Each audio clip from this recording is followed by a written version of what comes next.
Queria aproveitar e também saudar a todos que nos assistem agora pelas redes sociais, pela internet. Você também é muito bem-vindo. Seja bem-vindo à nossa série a respeito dos eventos finais. A partir de hoje, teremos 10 temas, todos escatológicos. E quando falamos escatologia, nós estamos nos referindo aos últimos eventos que terão lugar na história desse mundo. E sem dúvida, isso é importante para todos nós. Aqueles que acreditam na Bíblia como palavra de Deus, possuem uma cosmovisão diferente. A nossa visão de mundo, ela é completamente diferente. Nós entendemos que estamos aqui como peregrinos. E nós temos um céu a alcançar e um inferno a evitar. E é por isso que a gente está aqui. Para aprofundar a nossa caminhada com Cristo. Para conhecer mais e mais da sua palavra. E é por isso que você é bem-vindo. E o primeiro tema que nós vamos abordar agora vai ser a respeito do juízo. Deixa eu colocar aqui a tela. O juízo de Deus. Esse é um tema muito especial, é um tema para os dias atuais, e nós vamos começar o nosso estudo com esse tema. O juízo de Deus. Antes de abrirmos a Bíblia, mais uma vez, como a gente sempre faz, nós queremos orar. Assim como você está mesmo, por gentileza, feche seus olhos. Você que está aí também nos acompanhando, pelas redes sociais, se você puder agora, feche seus olhos, antes de abrirmos esse livro sagrado, e ore comigo. Pai querido, muito obrigado por estarmos reunidos nesta hora para estudarmos a Tua Palavra. Queremos convidar ao Deus Espírito, o mesmo que esteve com os apóstolos e profetas no passado, revelando e inspirando para que eles escrevessem um livro sagrado. Que esse Espírito possa estar conosco nesta manhã. E que agora, ao estudarmos a Tua Palavra, Ele abra a nossa mente à compreensão e o nosso coração à aceitação. É a nossa oração. Em nome de Jesus. Amém. Por que o tema do juízo de Deus é tão especial e tão importante? Porque finalmente todos nós teremos que passar por esse juízo. Algumas pessoas criticam a igreja adventista a respeito dessa doutrina. E dizem assim: vocês adventistas estão muito fora da casinha. Não existe essa história de juízo. O povo de Deus não passa por juízo. E eles até citam uma Bíblia. Você quer ver o verso que eles citam? João 5:24. E o texto diz assim: em verdade vos digo. Quem é que está falando aqui? Eu não ouvi. Quem está falando? Jesus. Então Cristo está falando: em verdade vos digo. Quem ouve a minha palavra e crê naquele que me enviou, tem a vida eterna. Não entra em quê? Juízo, mas passou da morte para... Não entra em juízo. Essa história de juízo que os adventistas inventaram não tem apoio bíblico. Muito cuidado com o que você ouve por aí. Tem muita gente ensinando coisas que não estão na Bíblia, ou parecem estar na Bíblia.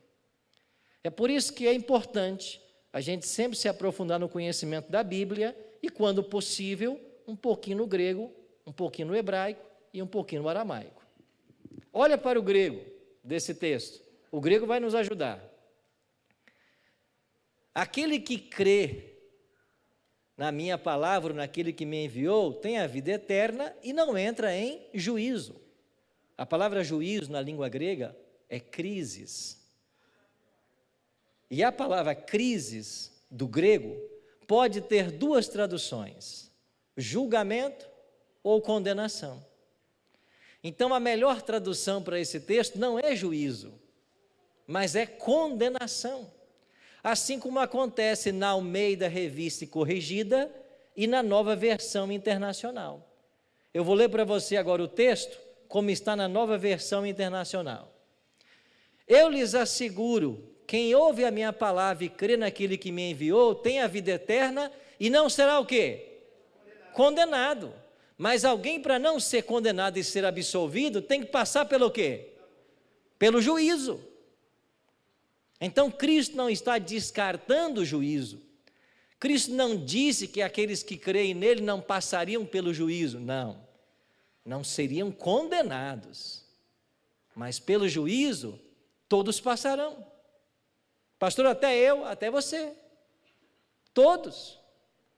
Mas não é eu que afirmo isso, é a Bíblia.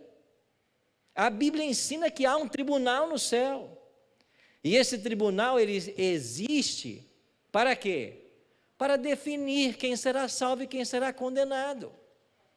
Olha o que a Bíblia ensina. Vamos começar aqui com o homem mais sábio do mundo.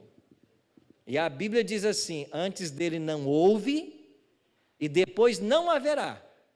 O homem mais sábio do mundo disse assim: de tudo que se tem ouvido, a suma é: teme a Deus e guarda os seus mandamentos, porque isto é o dever de todo homem. Homem no sentido genérico. Porque Deus há de trazer a quê? Juízo, todas as obras, até as que estão escondidas, quer sejam boas, quer sejam, Deus vai trazer a juízo. A Bíblia está dizendo isso. Então, quando alguém ensina para você assim: não, eu sou salvo em Cristo e não vou passar por juízo. Juízo não é para mim, e você está enganado. Juízo é para todos, é o que a Bíblia ensina. Você não quer crer em Salomão? Então creia no maior teólogo do Novo Testamento, Paulo. Paulo escreveu assim: por que importa que todos nós compareçamos perante o tribunal de Cristo, para que cada um receba segundo o bem ou mal que tiver feito por meio do... Quantos é que vão comparecer perante o tribunal de Cristo? Todos, inclusive Paulo. Você é mais santo que Paulo? Você tinha mais certeza de salvação do que Paulo? Pois ele que tinha essa certeza disse: eu vou comparecer um dia perante o tribunal.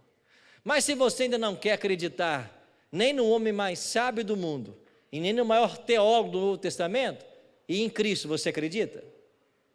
Então olha o que Jesus disse.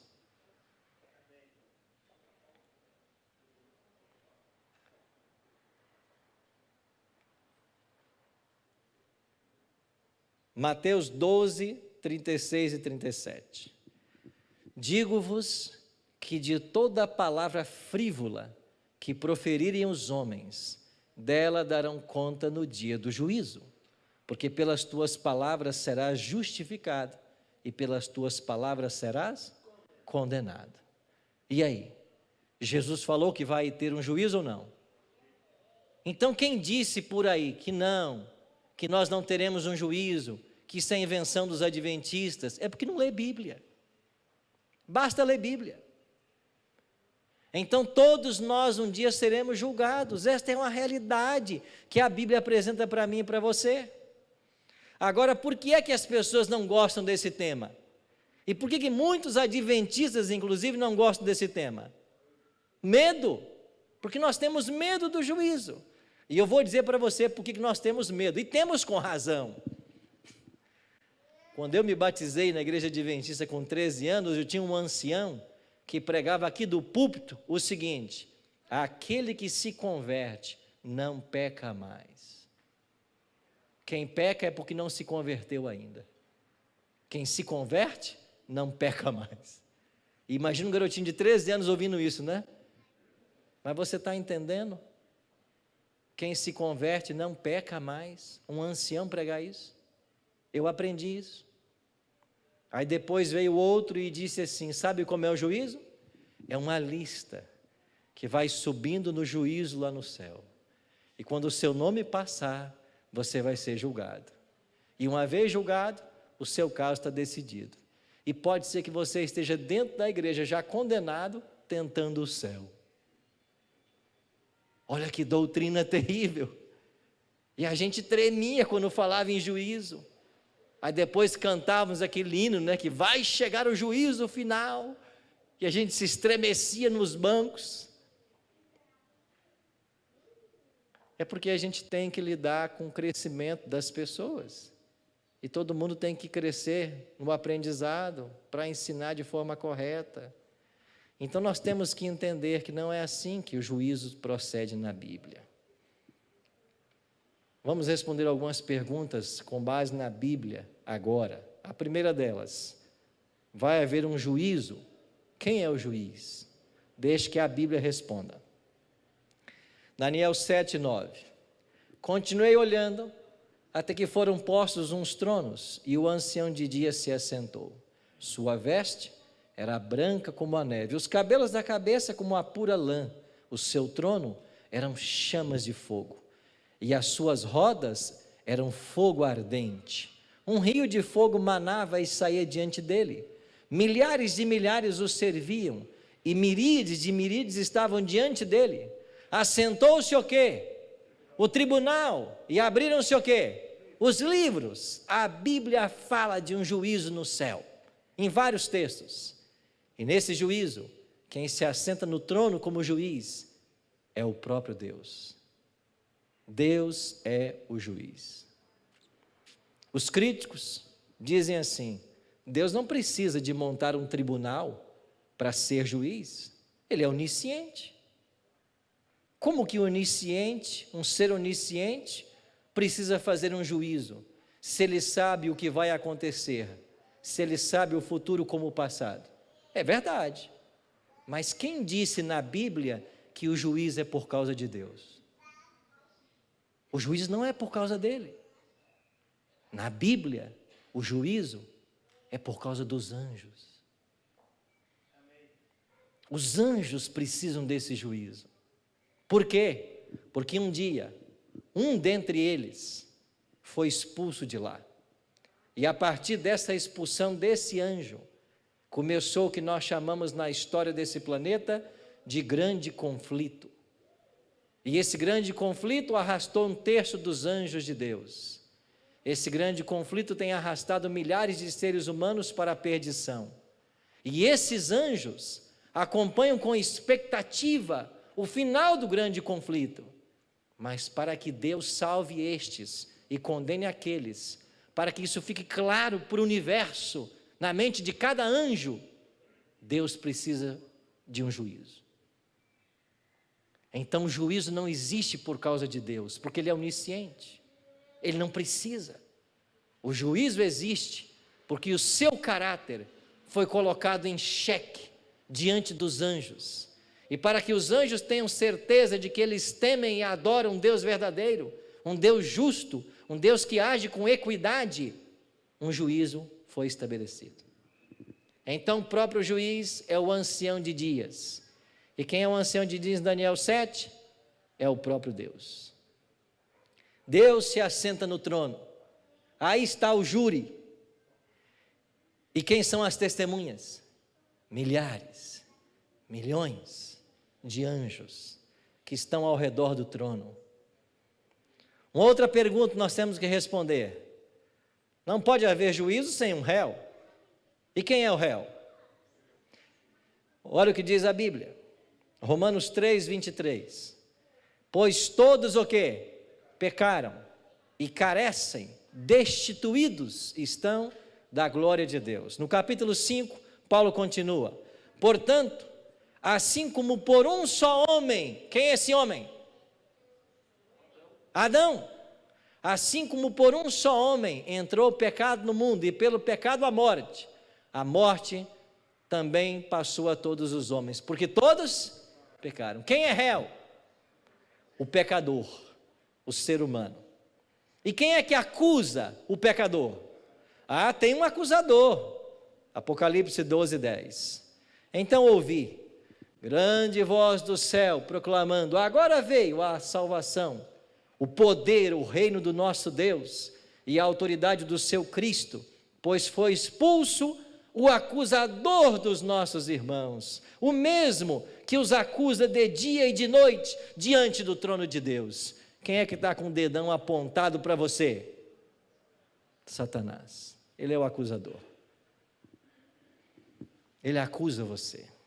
Ele não só acusa você, ele acusa o ser humano para culpar Deus. Eu li essa semana uma história muito interessante, uma ilustração. Uma conversa fictícia. Um autor inventou uma conversa. E a conversa era assim: Um anjo estava aqui na terra e ia para o céu. Lúcifer pegou na sua roupa e disse: ei, vem aqui, quero falar com você. O anjo meio desconcertado: você quer falar comigo? Ele voltou. E Lúcifer disse assim: essa conversa aconteceu há 3.000 anos, ficticiamente falando. Escuta, o que Deus vai fazer agora com o rei Davi? Você viu o que ele fez? Mandou matar Urias. E agora está vivendo com a viúva. Ele é o queridinho de Deus, é? Mas pode ser queridinho de Deus assim? Mandou matar Urias, vive com a viúva. Está tudo bem? Pergunta lá para Deus se isso é justo. E o anjo sai, meio que desconcertado.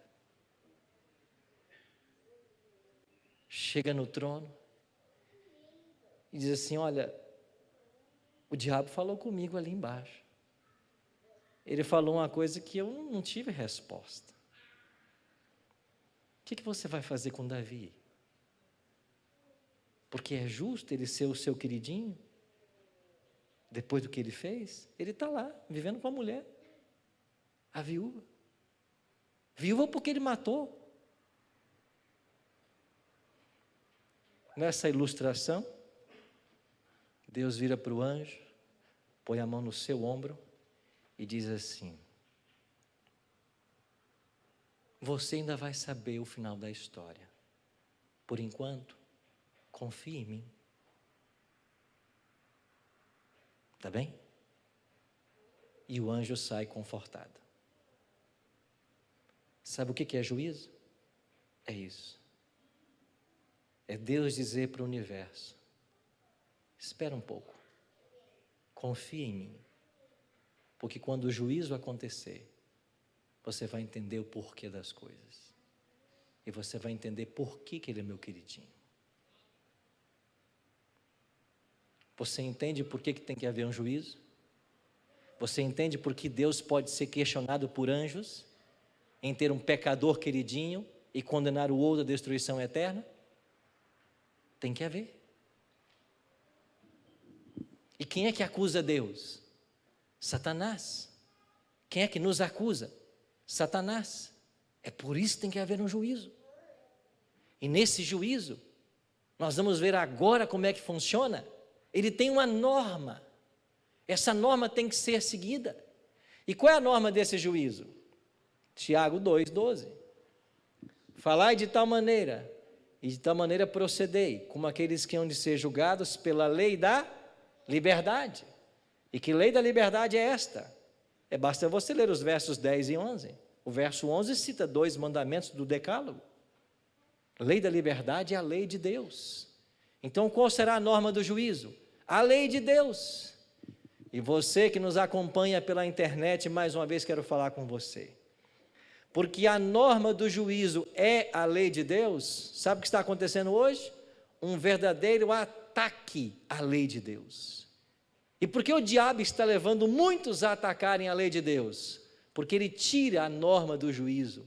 Ele tira o padrão de conduta. E se você tira o padrão de conduta, o que sobra? Não sobra nada. Cada um pode fazer o que bem entender. Cada um faz o que quer. Esse é o problema. Então o juízo vem para equilibrar as coisas. Tem que haver a norma, tem que haver um padrão de conduta. E esse padrão é a própria lei de Deus. Doutor Éder, o que seria de nós sem as leis? Se alguém pudesse passar com um carro agora na frente dessa igreja a 150 por hora, atropelasse uma criança, um filho teu, e nada fosse feito, que mundo seria esse? Um mundo sem leis? Não existe, não há possibilidade de harmonia, de felicidade sem leis. E a norma que Deus estabeleceu para esse juízo são os 10 mandamentos. Mas como, pastor, que Deus vai julgar cada ser humano dos bilhões que já passaram, dos bilhões que existem. Como que ele vai julgar cada caso? Ele não precisa, porque ele é onisciente, mas os anjos não são. Os anjos não podem compreender tudo o que acontece no universo, com todos os seres humanos, então existem livros de registro. Pastor, quantos livros tem no céu? A pilha deve estar grande, né? Tire isso da sua cabeça, essa imagem. Isso é uma ilustração. A expressão livros, rolos, usado na Bíblia, ela não está falando de um rolo físico. O que existe no céu é uma forma de computar dados que nós nunca imaginamos, muito avançada. E nesta forma de computar os dados, o que é que está sendo guardado? Deixa que a Bíblia responda. Daniel 7:10. Um rio de fogo manava e saía diante dele. Milhares de milhares o serviam, e miríades e miríades estavam diante dele. Assentou-se o tribunal, e o que foi feito? Abriram-se os livros. Que livros são esses? São os livros de registro. O salmista escreveu assim: contastes os meus passos quando sofri perseguições. Recolheste as minhas lágrimas no teu odre. Não estão elas escritas no teu livro? O que é que Deus está escrevendo? Cada sentimento humano, cada lágrima derramada, tudo o que acontece conosco, estão nos livros de registro. Cada ato, cada palavra, cada pensamento, tudo está registrado. Cada ato, cada palavra, cada pensamento, para que Deus possa ser justo, para que ninguém sofra injustiça. Por isso há os registros. Mas Deus criou um grande problema, porque quando Deus passou a registrar cada ato, cada palavra e cada pensamento, os livros automaticamente detectaram de que Deus está lidando com filhos e filhas tremendos pecadores. Agora Deus tem um problema. Deus criou um problema. E qual foi o problema que Deus criou? Como é que Ele pode salvar pecadores?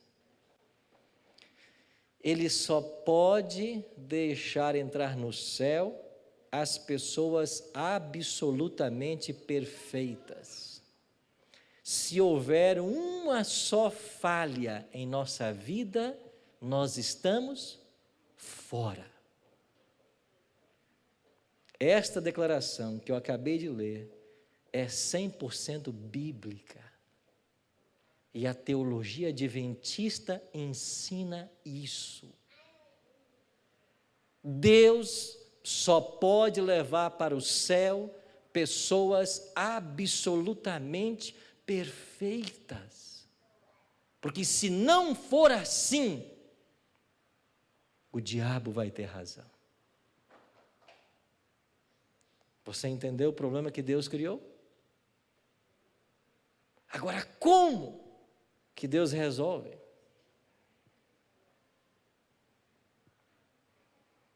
Ele resolve com um advogado, um bom advogado.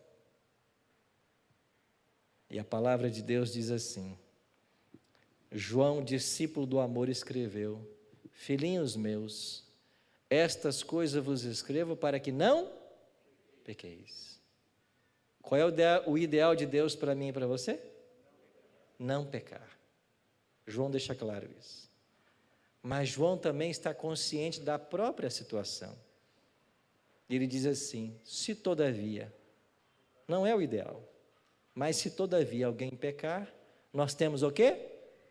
Um advogado, junto ao Pai. Quem é o advogado? Jesus Cristo, o justo. Então, sabe como é que Deus soluciona a equação? Deus te dá um bom advogado. Ele não só é um bom advogado, ele é um advogado que nunca perdeu uma causa. Não só isso, o advogado é filho do juiz.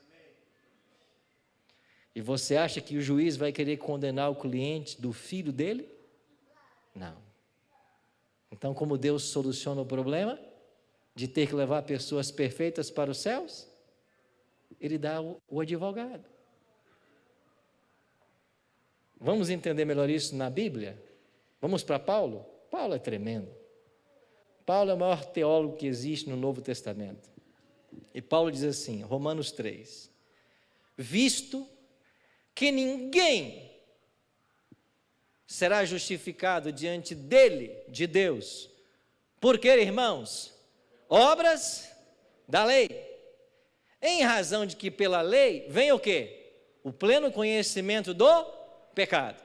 Então o teólogo Paulo está estabelecendo o padrão, e a primeira coisa, ninguém é justificado diante dele pelas obras da lei, porque a função da lei não é salvar, não é justificar, a função da lei é tornar conhecido o pecado. Nosso coração começa a se aliviar, quer dizer então, que não serão as minhas obras que serão consideradas nesse tribunal, é isso mesmo, porque elas não têm valor salvífico. Então ninguém vai ser justificado pelas obras. O mandamento que você guarda não vai servir de nada nesse tribunal. Até porque a gente peca, a gente quebra ele. Nós somos pecadores. Paulo continua. Mas agora, sem lei, isso é forte, né? Ai, a gente adventista ama tanto a lei. E está certo amar. Mas escuta uma coisa, agora, sem lei, se manifestou o quê? A dikaiosine, a justiça de Deus, testemunhada na Bíblia, pela lei e pelos profetas. Sai de cena a obra humana, a obediência humana, a tentativa de alcançar o céu por esforço próprio, e entra a justiça de Cristo. E Paulo continua, justiça de Deus, mediante a fé em Jesus Cristo, para todos e sobre todos, para quem? Os que creem, para todos, todos os que creem. E Paulo continua, porque não há distinção, pois todos pecaram e carecem da glória de Deus. Então o que é que Deus está fazendo aqui? Ele está tirando as suas obras, que são más, e Ele está colocando a justiça de Cristo. Nós chamamos isso? Justificação pela fé. Porque Ele tira o seu pecado, tira a sua obra e coloca a obra de Cristo, a justiça dele. Não entendeu muito bem ainda? Eu vou ler um texto para vocês agora, da escritora norte-americana Ellen G. White, que você deveria guardar no seu coração daqui até o dia da sua morte. Porque esse texto, do Caminho a Cristo, página 62, pode ser um divisor de águas na sua experiência religiosa. E Ellen G. White escreveu assim: era possível a Adão, antes da queda, era possível, antes da queda, formar um caráter justo pela obediência à lei de Deus. Está claro? Está acompanhando? Era possível para Adão, antes da queda, formar um caráter justo pela obediência à lei de Deus. Mas, conjunção adversativa, importantíssima nesse parágrafo, mas deixou de o fazer, e devido ao seu pecado, nossa natureza se acha decaída, e não podemos tornar-nos, o que, meus amigos? Justos. Escutam a verdade fundamental do Evangelho: você depois da queda de Adão, não pode formar um caráter justo. Você não pode. Isso não é possível após a queda. Ela continua. Visto como somos pecaminosos, profanos, não podemos obedecer perfeitamente uma lei que é o quê? Santa. Nós não podemos. Não possuímos justiça em nós mesmos, com a qual pudéssemos o quê? Satisfazer as exigências da lei de Deus. Extraordinário isso aqui. Conjunção adversativa de novo. Mas, eu gosto dessa conjunção nesse parágrafo. Mas, Cristo nos proveu um meio de escape. Ela está escrevendo. Nós não podemos formar um caráter justo. Nós não podemos obedecer perfeitamente à lei de Deus. E você quer ver a prova? Levante a mão quem essa semana não pecou.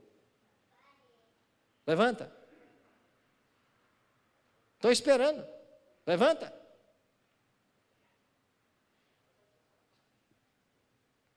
Você está entendendo que isso aqui é a realidade da Bíblia? É o mesmo que Jesus fez um dia. Essa mulher foi surpreendida em adultério. Então quem nunca pecou, joga a primeira pedra. E quem atirou? Ninguém. Mas Cristo proveu o meio de escape. E qual foi o meio? Viveu na terra, em meio de provas e tentações, como as que sobrevêm a nós. Viveu uma vida sem pecado. Morreu por nós. E agora se oferece para nos tirar os pecados e dar-nos a sua justiça. Você está entendendo o que é justificação pela fé?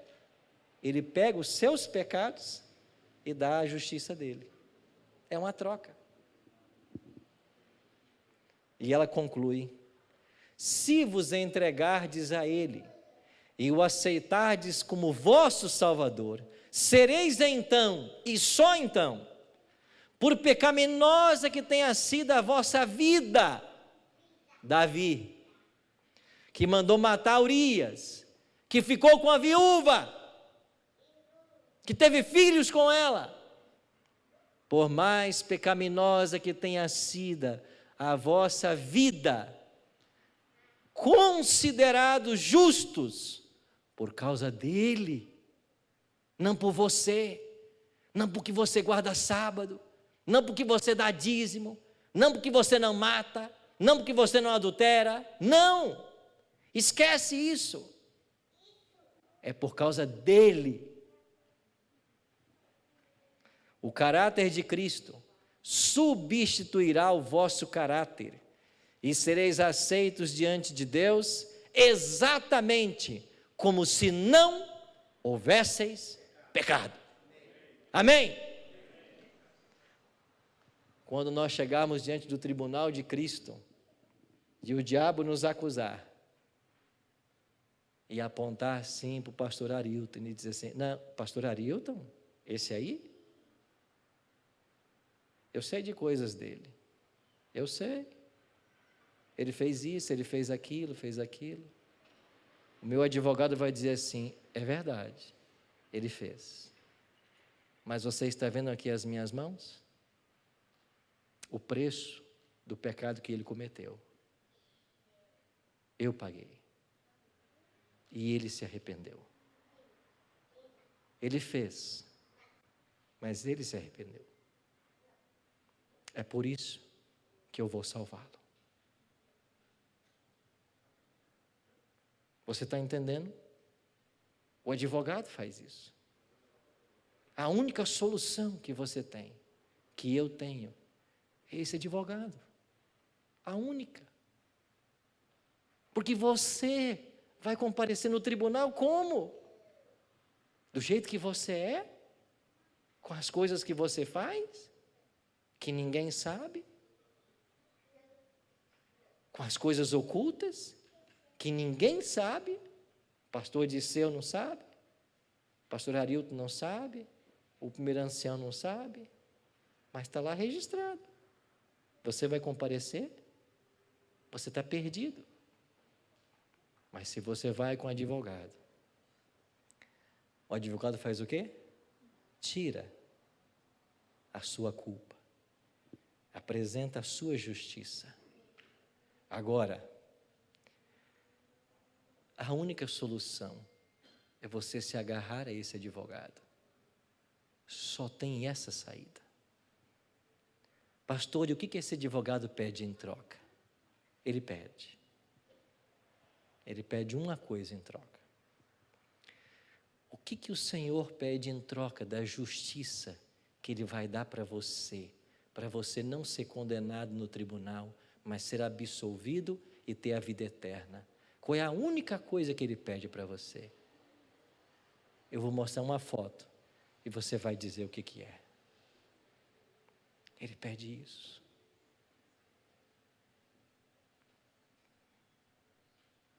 Ele pede isso. Ele pede isso.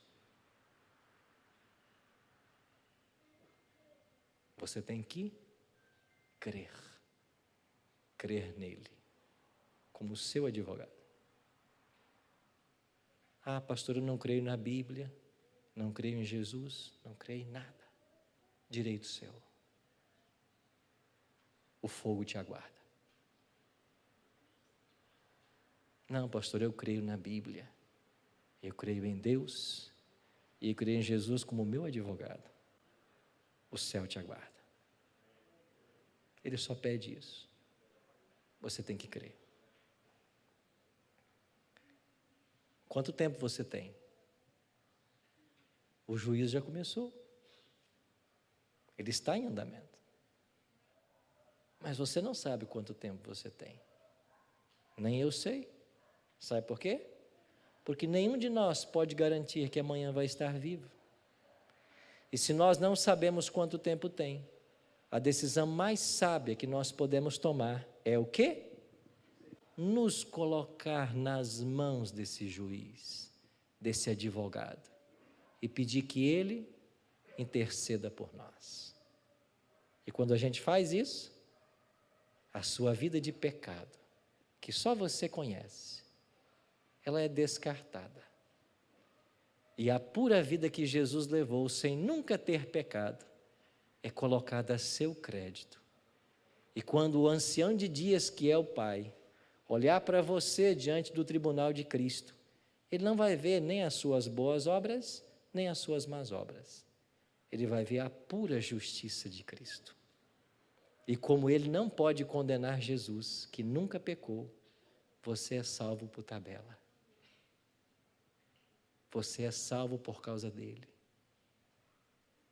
Por isso, Senhor, justiça nossa. Quer ser salvo? Então você precisa desse advogado. Só existe esse caminho. Pastor, quer dizer então que a lei tem que ser desprezada? Não. Quando você ama esse advogado, ele te conduz no caminho da obediência. E mesmo amando esse advogado, haverá momentos que nessa estrada você vai tropeçar, você vai cair. Mas eu queria terminar contando para você duas coisas. Quando a gente se casa, a gente vai num cartório e a gente cria um documento chamado certidão de casamento.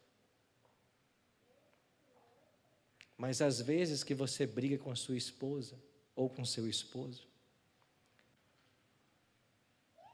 às vezes que você magoa quem você ama, não quer dizer que a certidão foi cancelada. Não é assim? Você brigou com o cônjuge, você magoou, mas a certidão não foi cancelada. Você também, quando adota uma criança, a gente cria um documento de adoção.